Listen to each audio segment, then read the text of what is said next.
पाकिस्तान दिफाई तौर पर नाकाबिल तस्खीर रियासत है जिसका दिफा दुनिया की बेहतरीन फौज के हाथ में है।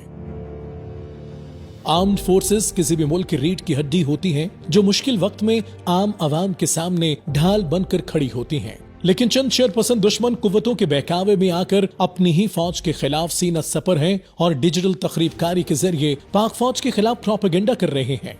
शायद उनको मालूम नहीं कि मजबूत फौज ही मजबूत पाकिस्तान की जमानत है।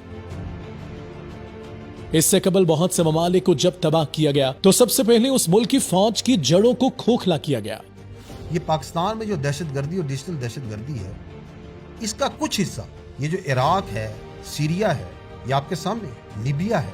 सब्जेक्टिवली कोई कह सकता है 10%, 15%, 20%, लेकिन मैं बड़े यकीन से कह सकता हूँ कि इस दहशतगर्दी और इस डिजिटल दहशतगर्दी का एक बहुत कम हिस्सा इन मुल्कों में आया। बड़े अमीर मुल्क थे, यहाँ से लोग वहाँ नौकरियां करने जाते हैं। क्या बना उनका? आपके मुल्क में इससे बहुत बड़ा हमला हो रहा है, आपके सामने हो रहा है।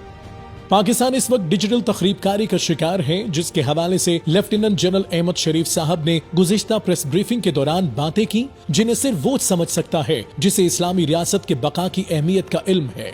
चंद साल कबल अरब स्प्रिंग के दौरान डिजिटल शरपसंदों ने इराक पर हमला किया और अपने ही लोग रियासत के खिलाफ खड़े हो गए, जिसके बाद दुश्मनों ने इस मुल्क को तबाह कर दिया।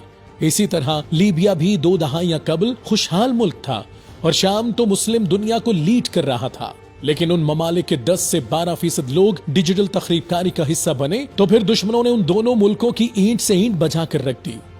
इन हालात से कबल इराक, शाम और लीबिया में दूसरे ममालिक के लोग काम करने जाते थे, लेकिन अब उनका ये हाल है कि लोगों के पास खाने को कुछ नहीं। इंफ्रास्ट्रक्चर मुकम्मल तौर पर तबाह हो चुका है। पाकिस्तान के भी मुट्ठी भर अफराद अपनी रियासत के खिलाफ खड़े हैं। शायद उनको मालूम नहीं कि उनकी हरकतों की वजह से मुल्क बदनाम हो रहा है और दुश्मन कुव्वतों को मौका मिल रहा है कि वो अफवाज पाकिस्तान के खिलाफ नफरत अंगेज मुहिम चलाकर उसको बदनाम करें। अवाम और पाक आर्मी अखुवत और मोहब्बत के मजबूत रिश्ते से जुड़े हुए हैं, जो एक ऐसी हकीकत है जिससे कोई भी इनकार नहीं कर सकता। पहले भी पाक फौज पर संगीन हमले करवाए गए, लेकिन अवाम की मोहब्बत और ताकत से पाक फौज ने उन हमलों को उन्हीं पर पलट दिया। अब भी उन मुट्ठी भर अनासर को पाकिस्तान की गयूर अवाम जवाब देगी और उनके हमलों को उन्हीं पर पलटाया जाएगा, ताकि पाक फौज का वकार इसी तरह कायम रहे जिस तरह इससे पहले था।